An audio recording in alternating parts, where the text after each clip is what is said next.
결국 이번 주에도 선고가 안 나는 건가? 지금 이런 생각이 들면서 오만 가지 얘기들이 막 돌고 있지 않습니까? 결국에는 지금 나오는 얘기들, 뭐 찌라시라든지 아니면은 뭐 기사화되는 내용이라든지 아무 의미가 없다라고 저는 생각을 하고 일단 지금 쏟아지는 중요한 소식들에 조금 더 집중을 해서 전해드리도록 하겠습니다. 지금 명태균 게이트로 국힘당이 괴멸 수준으로 갈 것이다. 이런 얘기가 나왔는데 이게 지금 하나둘씩 현실화가 돼가는 과정에 있습니다. 검찰 관련해서 속보와 단독이 오늘 오전에 터졌는데요. 바로 오세훈입니다. 지금 오세훈이 제일 먼저 날아갈 상황에 온 거 아니냐 이런 얘기도 나오고 있는데 서울시장 집무실 공간 압수수색 소식이 전해졌죠. 그래서 오세훈에 대한 강제 수사에 나섰다 이런 얘기가 지금 나오고 있는데 이미 뭐 증거인멸을 하려고 해도 다 한 거 아니냐 뭐 이거 약속 대련 아니냐 이런 얘기도 나오고 있지만 중요한 건 지금 오세훈 입장에서는 결코 웃을 수 없는 상황이라는 겁니다. 이 관련된 뭐 후원자 김한정 씨라든지 그리고 전 정무부시장 강철원 그리고 정무특보 그리고 현 정무부시장 김병민 등등 검찰에서는 다 조사를 하고 있는 상황이고요. 명태균 씨가 지금 검찰에서 오세훈과 7차례 만났고 그리고 후원자 김한정 씨와의 비용 대납 관련해서도 다 저렇게 얘기를 했다는 겁니다. 애초에 이게 등장했을 때부터 오세훈은 끝났다. 그래서 오세훈이 먼저 가냐 이준석이 먼저 가냐 원래 이런 얘기가 나오다가 갑자기 내란이 터져버리면서 모든 이슈가 일시 정지가 된 거거든요. 하지만 당연히 책임을 져야죠. 그래서 지금 강철원 전 서울시 정무부시장 주거지도 압수수색에 나섰다는 소식이 전해졌고요. 김병민 씨는 지금 현재 서울시 정무부시장인데 13일에 검찰에 출석했다는 소식이 전해지기도 했죠. 서울시에서는 뭐 오세훈 사무실이라든지 공관 관련해서 압색에 협조하겠다 이런 입장을 전했는데 특히 앞서 말씀드렸듯이 오세훈이 지금 가장 먼저 나락에 갈 상황이라는 건 바로 어제 토허제 때문에 나락이 갔는데 오늘 바로 그 다음 날에는 이렇게 압수수색을 당해서 연달아 2연타를 두들겨 맞았다는 보도가 중앙일보에서도 이렇게 나오고 있다는 겁니다. 토지 거래 허가 구역 이와 관련해서 오세훈은 집값 문제 없다 이런 식으로 한 달 전에 해제를 하지 않았습니까? 그 이후로 보시다시피 갭 투자 건수가 확 늘어났습니다. 그래가지고 집값이 도저히 감당이 안 되는 상황이 오니까 부랴부랴 어제 다시 토지 거래 허가 구역을 지정을 한 건데 이와 관련해서는 오세훈의 조급함 때문이다. 대선은 가까워지고 지지율은 안 오르는 데다가 지금 명태균 때문에 나락갈 상황이 오고 그러면서 또 표받친 강남의 요구는 들어야겠고 이러다 보니까 결국 이런 정책적 무능함을 드러낸 거다. 그래서 이거는 오세훈의 신뢰도와 이미지 사실 이게 둘 다 그동안 있었다는 것 자체가 황당할 따름인데 왜냐면 원래는 그냥 정광훈 무대에 같이 올라가지고 막 극단적인 발언을 쏟아냈던 사람 아닙니까? 근데 계속 뭔가 합리적이다. 중도층까지 어필이 된다. 이런 얘기가 계속 나왔었잖아요. 아무튼 이러한 밑바닥이 지금 다 드러난 상황이다. 라는 점을 다시 한번 말씀드리고요. 중요한 거는 시청 압색을 위해서 13명의 수사관이 동원이 됐다고 합니다. 그래서 겉으로는 오세훈이 뭐라 그랬습니까?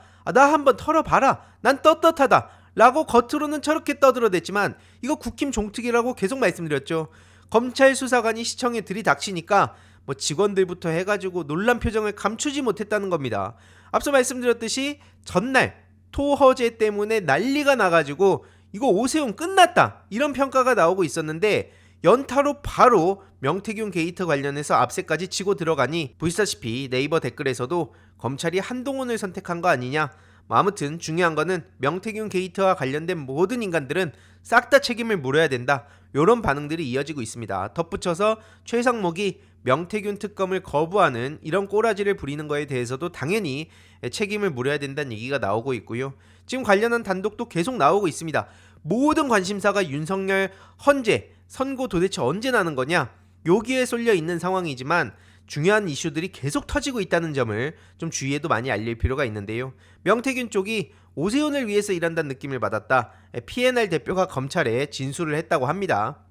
그래서 중요한 거는 오세훈은 시작에 불과합니다. 명태균, 오세훈, 김한정 게이트가 아니라 결국 명태균이 얘기했듯이 오세훈은 물론이고 홍준표, 이준석 이들도 무사할 수가 없다는 겁니다. 그리고 이따가 말씀드릴 박형준 시장이라든지 그러니까 국힘에서 저렇게 발악을 하는 거 아니겠습니까? 실제로 오세훈은 앞서 말씀드렸듯이 이미 거의 그냥 나락을 간 상황이고요. 이준석도 평소에 입만 뻥끗하면 끝장난다는 얘기를 했었다고 하는데 이준석 입장에선 얼마나 지금 후달리겠습니까? 그래서 지금 저들도 무리수를 두면서 어떻게든 빨리 대선 주자 반열에 올라가지고 이거는 뭐 정적 제거용 수사다 이런 식으로 몰아가려고 하는 거 누가 모르냐고요. 이런 와중에 서울대 사회대에서 그 학생회가 큰 사고를 쳤는데 이준석과 홍준표를 저렇게 강연자로 모신 겁니다. 한국 정치의 미래를 묻는다면서 이준석과 홍준표를 저렇게 부르니까 당연히 난리가 날 수밖에 없는 겁니다. 댓글에는 아니 윤석열 당선 1등 공신이고 혐오 정치로 표를 모으던 이준석한테 도대체 무슨 미래를 묻냐? 앞서 말씀드렸듯이 명태균하고 얽혀가지고 같이 자기들끼리 여론 조작을 해왔던 게 다 드러났는데 이런 상황에 저들한테 미래를 물으면 대한민국의 미래를 무슨 뭐 조작 국가로 만들자는 겁니까? 그러니까 이 자체가 아주 황당무계하다. 도대체 어떤 기준으로 연사를 초청한 거냐? 이런 반발이 당연히 따를 수밖에 없습니다. 그러자 학생회에서는 갑자기 인스타 계정에 댓글 기능을 없애버리는데요. 야, 맨날 표현의 자유 얘기하던 사람들이 정작 이런 문제에 대해서는 모르는 척 넘어가는 거. 이 자체가 아주 황당하다는 얘기가 나올 수밖에 없는 겁니다. 아무튼 홍준표 씨부터 먼저 보자면 서울대 강연에 결국 저렇게 갔어요. 가가지고 한다는 얘기가 윤석열은 탄핵되기가 어려울 거다. 그러면서 명태균 게이트에 대해서는 나는 옛날부터 사기꾼으로 알았다. 나한테도 접근하려 했지만 거절했다. 라고 뻔뻔하게 거짓말을 하고 있는데 아니 명태균 씨 부인이 관련한 사진을 지금 몇 장을 공개했습니까? 이거 말고도 명사장 요즘 어떻게 지내나? 이런 식으로 서로 연락을 주고받았다는 게 다 드러난 거 아닙니까? 그래놓고 자기는 연락도 한 적 없고 뭐 애초에 사기꾼이라 생각했다 하고 무슨 저런 말 같지도 않은 뻔뻔한 거짓말을 합니까? 그래서 약속대로 정계 은퇴하고 검찰에선 빨리 소환 수사해라 라는 입장을 민주당에서도 계속 내고 있는 상황입니다. 그래서 홍준표 씨는 저런 식으로 지금 뭐 명태균 게이트 말고도 국힘 내에서도 사실 홍준표 편이 없잖아요. 그리고 이제 다음으로 이준석 씨 얘기를 보려고 하는데 뭐 친한 순서에 대한 얘기를 서울대 콘서트에 가가지고 또 했더라고요. 하는 얘기 보니까 홍준표, 오세훈, 김문수 얘기를 하면서 야 진짜 이 이준석의 속내가 드러나는데 한동훈은 이재명 대표보다 뒤에 있다. 이런 식으로 얘기를 하고 있습니다. 아니 자기랑 캐릭터가 겹치니까 어떻게든 한동훈을 짜치게 만들겠다. 요런 속셈인 걸 누가 모르냐고요. 아무튼 그러면서도 염치 없이 아직까지도 윤석열 만든 책임에 대해선 이런 방구 사과 한마디 없는 상황이고요. 윤석열이 뭐 기각을 확신한다고 했다. 그래서 탄핵되면은 사저정치할 거다. 아니 저런 이상한 놈이라는 걸 다 알고 있었으면서 본인 입으로 열심히 윤석열 찬양하고 띄우지 않았습니까? 그래놓고 이제 와가지고 저렇게 거리 두는 척하면서 신속하게 개혁신당에서는 이준석을 대선 후보로 선출했다. 아니 남들 다 지금 헌재로 가가지고 압박하고 있는 상황인데 본인 혼자 저렇게 개혁신당에서는 나를 대선 후보로 거의 추대하라는 식으로 분위기가 흘러가고 있죠. 그러면서 동아일보에서는 오늘 이런 단독 보도가 나왔는데 대선 후보 이준석 앱 준수톡으로 대국민 소통 나선다. 이런 얘기가 지금 나오고 있습니다. 그래서 뭐 계속 압도적 새로움이란 키워드를 쓰고 있지만 현실은 압도적 해로움이라는 그런 밈화가 지금 되지 않았습니까? 아무튼 미래 거리고 있는데 그러면서 저런 거를 갑자기 공개를 했더라고요. 팽타운 이러면서 준석이가 만드는 새로운 소통 공간. 이게 도대체 뭐가 새롭습니까? 이걸 보면서 무슨 생각이 듭니까?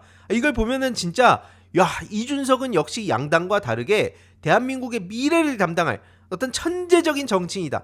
팬코어 준천지들이 맨날 그렇게 띄우는데 진짜 이걸 보면서 그런 생각이 듭니까? 이거 저만 이상하게 보이는 겁니까? 아무튼 그러면서 뭐 이준석 채팅방이라고 막 이런 게 기사에 올라와 있는데 뭐 굳이 말 안 하겠습니다. 아무튼 중요한 거는 지금 이준석도 오세훈과 똑같은 방식으로 지금 김한정한테도 이익을 얻은 거 아니냐 이런 얘기가 나오던 와중에 또 어제 이런 단독 보도도 나왔죠. 쉽게 말해서 배모 씨라고 명태균한테 경북 고령군수 공천을 청탁하면서 1억 2천만 원을 건넨 혐의로 재판을 받고 있는 사람이 있습니다. 근데 그 사람이 중요한 건 21년 6월 국힘 전당대회 때도 명태균 측에 돈을 준 사실이 확인됐다는 건데 21년 6월 국힘 전당대회 바로 언제입니까? 이준석이 당대표 후보로 뛸 때 그때 이준석의 여론조사하는 데 돈이 쓰였다는 관계자 진술을 확보했다는 거죠. 앞서 말씀드렸듯이 오세훈 때랑 지금 똑같은 패턴입니다. 그래 놓고는 지금 와가지고 윤석열과 이재명이 더맨더머다 이런 식으로 얘기를 하면 이걸 뭐라고 받아들여야 됩니까? 기승전 이재명 대표님만 건드리면서 그 계속 자기의 그 신문 일면을 차지하기 위한 노력, 이게 국힘당 내란 수계 정치인들과 뭐가 다르냐고요. 다음 주제로 가기 전에 짧게 중요한 광고 하나만 하고 가겠습니다. 바로 인터넷 비교원인데요. 인터넷 신규 가입 시 최대 48만원, 인터넷 가입과 동시에 현재 쓰고 계신 휴대폰의 통신사만 변경해도 추가 최대 30만원, 정수기 렌탈 시 최대 30만원, 무려 총 108만원의 혜택을 3년마다 받으실 수 있습니다. 그래서 약정이 끝나셨다면 꼭 신청하시길 바라고요. 현금 사은품 혜택을 원하시지 않는 분들은 무려 55인치 삼성 TV로 선택을 하실 수도 있습니다. 1670-2521 상담 받으시거나 네이버에 인터넷 비교원 검색하시고 상담 신청하시길 바랍니다. 그러니까 결국에는 지금 뭐 싸가지론에 대한 얘기도 나오고 있는데 보다 자세한 내용은 이번 주 일요일 오후 3시 라이브를 통해서 전해드리도록 하고요. 중요한 건 다른 말 다 필요 없이 그냥 이거 하나만 물어보면 됩니다. 지금 찬반 투표로 대선 후보를 결정했다 그래서 준산당이라는 말까지 나왔거든요. 허은하 대표가 이에 대해서 지금 조목조목 비판을 하는데 준산당식 대선 후보 선출로 민주주의 조롱하지 말아라. 그래서 개혁신당 안에서 사실상 이준석 독재를 하고 있다고 비판을 하는 거예요. 그래서 토론 제안도 지금 30일 넘었습니다. 34일째 하고 있는데 이거는 도망치는 이준석만을 위한 것이다. 공개적으로 지금 허은하 대표가 한 달 넘게 토론을 요청하는데 계속 도망치면서 무슨 짓을 저지르고 있습니까? 허은하 대표를 이상한 사람으로 펜코 춘천지 동원해가지고 막 만들어내고 있죠. 이게 이준석이 여태까지 보여준 정치의 현실이란 겁니다. 하지만 국회에서도 이미 개혁신당식 공산당 투표라는 얘기가 나와서 준산당이라는 말까지 나오고 있는 건데요. 중요한 건 허은하 대표 이준석은 이 변수를 예상 못했을 겁니다. 허은하 대표의 이 멘탈뿐만 아니라 그 이준석식으로 지금 대응해주는 모습 보시면 지금 텅 빈 영화관에 허은하 대표 혼자 앉아있죠. 이게 바로 뭐냐면 내돈내산 준스톤 이어원 저렇게 후기 글을 올린 겁니다. 초청장 한 장도 안 줬다. 크레딧에 4번째로 이름이 올라갔는데 초청장도 안 준 이준석의 졸렬함을 드러내는 것뿐만 아니라 이렇게 아웃 오브 안중이다. 준스톤 이어원이 그냥 망했다. 요거를 제대로 보여주고 있다는 거죠. 그래서 이거 말고도 지금 개혁신당 내부에서 지금 당직자들이 어떤 식으로 움직이는 것 같은지 추측하는 내용, 이거는 마치 사이비 종교를 지금 연상시키는 그런 짓들이 지금 이준석 지지자들한테서 보인다는 얘기인데 이와 관련한 자세한 내용, 분석은 시간 관계상 마찬가지로 일요일 오후 3시 라이브를 통해서 전해드리도록 하겠습니다. 아무튼 이거 말고도 지금 검찰에서는 박형준에 대한 수사에 착수했다는 소식도 전해지고 있고요. PNL 대표 서명원 씨를 불러서 조사를 마쳤다고 합니다. 명태균 게이트와 관련한 그 연루된 모든 국힘 정치인들 싹 다 날아가야 된다고 생각하고요. 지금 헌재 관련해서도 지금 많은 시민들이 우려하고 있는 상황 아닙니까? 이런 와중에 민주당 백혜련 의원이 헌재 앞에서 기자회견을 하던 도중에 날개란을 맞았습니다. 지금 저들이 불법 집회를 하면서 계속 난리를 치고 있는 상황 아닙니까? 그래서 이게 어떤 식으로 오프라인의 극단적인 행태로 이어질지 모른다. 이런 우려가 나오는 와중에 국회의원한테 지금 날개란도 던지고 아주 막 별의별 소리들을 떠들고 있습니다. 막 욕도 하고 고성도 지르고 기자회견을 방해하고 있는데 이와 관련해서는 종로서 형사과장을 중심으로 수사 전담팀을 구성한다고 하죠. 근데 계속 저렇게 구성만 할 게 아니라 전광훈이라든지 신남성연대라든지 이런 인간들, 배인규 그런 인간들을 빨리 경찰이 수사를 해서 검찰로 넘기고 재판으로까지 가게 만들어야 되는 거 아닙니까? 지금 말로만 입건을 했다, 수사하기 위한 팀을 꾸렸다 하면은 저들이 겁을 먹겠냐고요. 아무튼 이렇게 복잡한 상황에 이재명 대표님은 꾸준히 차근차근 할 일을 하고 계십니다. 이재명 대표님이 이재용 씨를 만났다는 건데 이렇게 또 인사를 하는 모습이 지금 미래가 어떻게 흘러가는지 자기 정권 교체가 어떤 식으로 흘러갈지를 알고 저렇게 인사하는 거 아니냐 이런 얘기도 나오고 있는데요. 개인적으로는 지금 삼성의 여러 가지 체제에 대해서 불만이 많지만 중요한 건 여기서 전해드리고 싶은 포인트는 이겁니다. 이재명 대표님이 중도 보수를 얘기하시고 그리고 지금 기업인들을 만나면서 대한민국의 경제를 살리겠다. 여기에 모든 에너지를 쏟고 계신 상황 아닙니까? 결국 이러한 사진, 이러한 만남 이걸 누구보다도 바라는 게 국힘당 대선 후보 정치인들이었을 겁니다. 하지만 지금 보셨다시피 명태균 게이트로 싹 다 날아가게 생긴 상황이고요. 저들은 어차피 누구를 만나든 간에 경제를 살릴 능력도 없다는 걸 우리가 주위에도 계속 알릴 필요가 있다 말씀을 드리면서 추가적인 소식 계속 전해드리도록 하겠습니다. 이번 영상도 재미있게 보셨다면 구독과 멤버십 부탁드립니다. 특히 멤버십 희동이님들께 정말 감사드린다는 점 다시 한번 말씀드리고요. 주위에도 널리 공유 부탁드리겠습니다.